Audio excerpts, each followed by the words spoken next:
총리님 연일 대정부 질문 임하시느라고 수고 많으십니다. 감사합니다. 네. 우선 제가 여쭙고자 하는 문제들이 워낙 여러 부처에 걸쳐 있기 때문에 총리님께 여쭙는 거 양해 부탁드리겠습니다. 네. 우선 이제 국제적인 전문가들이 평창 올림픽의 안전 위험 요소를 볼 때 크게 네 가지를 꼽아왔습니다. 그동안. 가장 첫 번째가 북한의 위협이죠. 이 부분은 아마 1972년 뮌헨 올림픽 때 올림픽 참가를 하지 못했던 팔레스타인 계열의 검은 9월단이 테러를 야기하면서 상당히 심각한 우려가 제기됐던 경험, 그리고 우리나라가 1988년 서울 올림픽을 개최했을 때 이 올림픽에 참가하지 않으면서 올림픽을 방해할 목적으로 북한이 대한항공 858기를 폭파했던 그 엄청난 테러의 아픈 경험, 이런 것들에서부터 만약에 북한이 동계올림픽에 참석하지 않는다면 평창올림픽에 상당히 심각한 위험이 되리라, 이러한 예상들이 제기가 되었었죠. 잘 알고 계시죠?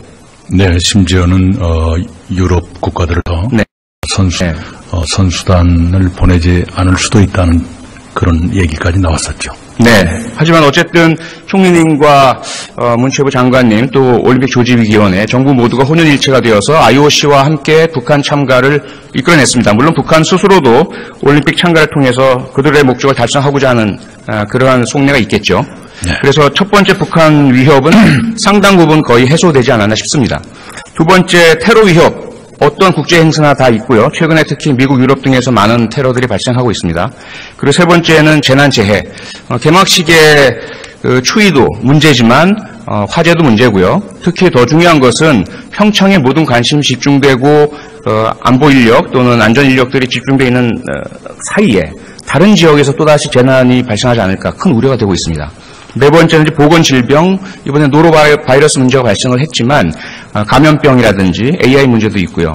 네 가지의 그 위협들에 대해서 이미 계속 보고받고 계실 텐데 그냥 간략하게 대체적으로 현재 대비 상황 좀 말씀 부탁드리겠습니다. 예, 우선 테러는요, 제가 몹시 부족하지만 직제상 테러대책위원장으로 되어 있습니다. 예, 정기적으로 점검을 해왔고요. 국제기구 인터폴이나 각국의 경찰들과 테러 관련 정보를 실시간으로 공유하고 있습니다. 그래서 위험인물들의 경우는 탑승 전에 확인해서 비행기를 아예 못하게 한다든가, 비행기를 타고 난 뒤에 뒤늦게 발견했다 그러면 우리 한국 측에 연락해서 인천공항에서 바로 되돌려 보내는 방식으로 하고 있고요.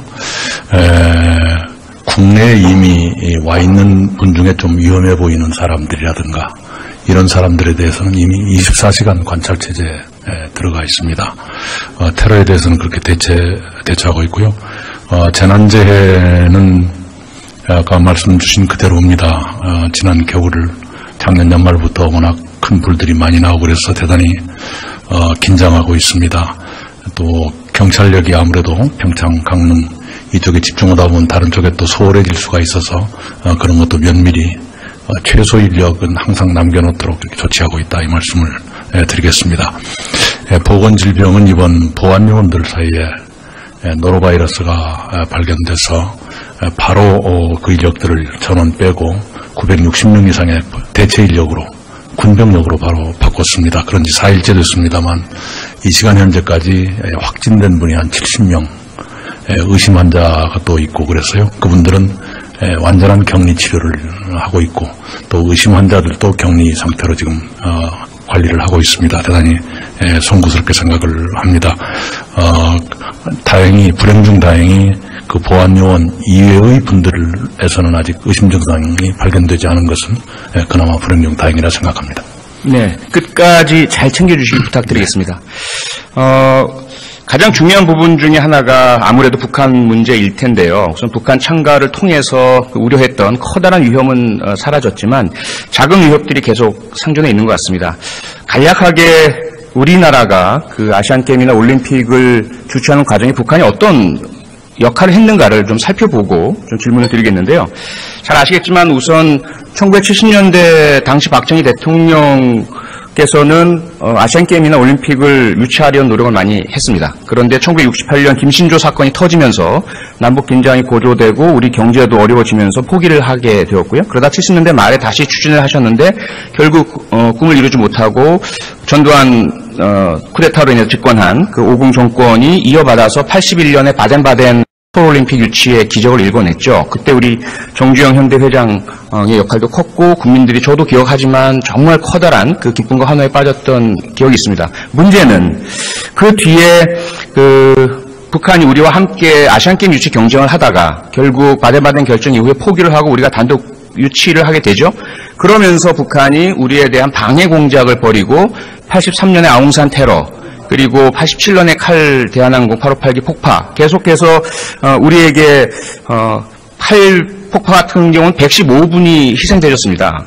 그리고 아웅산 테러 때는 경제부총리, 외교장관, 산업부 장관 그리고 심지어 기자분까지 경호원들까지 해서 17명이 사망하셨고요. 이러한 커다란 위협에도 불구하고 전두환 당시 대통령은 뭐라고 얘기했냐면 이것이 우리가 보일 수 있는 인내의 끝이다라고 하면서 인내를 하기로 했습니다. 왜?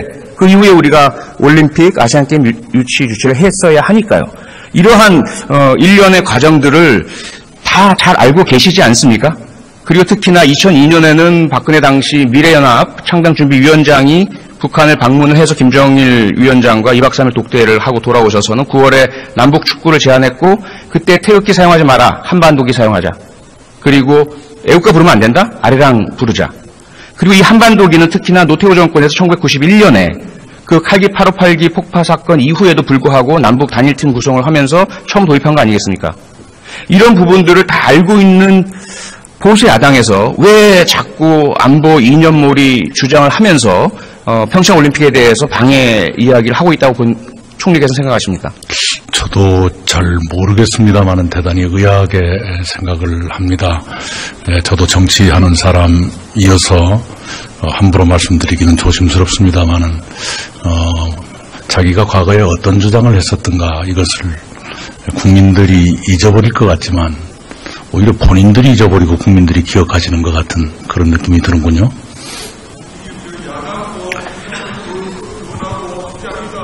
네. 그 마음을 너무 잘 알고 있기 때문에 오늘 질문을 드리는 거고요. 그래서 총리님께서도 이러한 전반의 문제들을 야당께 좀 더 많이 말씀을 드리고 이제 오늘 결의안도 통과됐으니까 네. 한마음 한뜻으로 함께 할 수 있는 분위기 조성을 좀 부탁드리겠습니다. 네. 네, 이어진 문제인데요. 그래서 이제 정쟁은 어느 정도 없어지리라고 기대를 하는데 이제까지 있었던 정쟁적 발언들의 이념 공격의 효과가 혹시라도 외국의 사례처럼 나타나지 않을까 하는 우려입니다. 이 부분은 총리가 중심이 돼서 정부에서 적극적인 대처를 해 주셔야 될 텐데요. 외국의 사례를 몇 가지 살펴보면요. 똑같은 패턴입니다. 우선은 정치적 혹은 종교적인 극단주의 선동 발언들이 나오게 되고요. 그러면 그 이념이나 선동을 따르는 단체들이 과격 시위를 벌이고요. 그 다음에 개인, 론 울프라고 하죠. 외로운 늑대 방식의 개인 테러 행위자들이 범행을 벌입니다. 2011년 노르웨이 브레이비크 테러, 극우주의자죠. 우파정당 활동자였기도 했고 이 사람이 벌인 테러로 76명이 사망했습니다. 그 다음에 2013년 보스턴 마라톤은 체첸 계열의 이슬람 극단주의를 추종하던 사람이 역시 그러한 선동말에 많이 경도되어 있다고 벌인 일이고요. 180여 명 사망입니다. 미국 찰스턴 교회 흑인 대상 총격 테러 역시 9명 살해됐고 21세의 백인 남성이었습니다. 2016년 브렉시트 반대 의원에 대한 총격 테러로 국회의원이 사망했죠. 이 부분 역시 극단적인 이념 대결 끝에 나온 일이었고 그 이후에 브렉시트 캠페인이 중단됐습니다. 우리나라에서는 2017년 3월 10일 날 박근혜 전 대통령 당시 헌법재판소 탄핵 심판날 극단적인 선동적인 발언이 있었고 집회가 있었고 이후에 맹동 행위자가 트럭을 몰고 차량을 몰고 경찰차가 들이받아서 4명이 결국 사망하는 일이 벌어졌습니다. 이러한 패턴들을 끊어낼 그런 준비가 되어 있으십니까? 네, 우선은 우리 주민들이 북에 갔을 때도 신변 안전이라든가 편의 제공이 있지만 마찬가지로 북한 주민들이 여기에 왔을 때도 더구나 지금처럼 매우 유중한 상황에서는 신변 안전에 각별히 우리가 배려를 해야 한다고 생각을 합니다. 그분들만을 위해서가 아니라 전체 상황을 관리하기 위해서라도요. 그런 쪽에 약간 좀 지나치지 않나 싶을 정도의 경찰력을 지금 투입하고 있고요. 그렇게 하고 있습니다. 네, 꼭 철저한 대비 부탁드리겠습니다. 네. 감사합니다. 들어가셔도 좋습니다.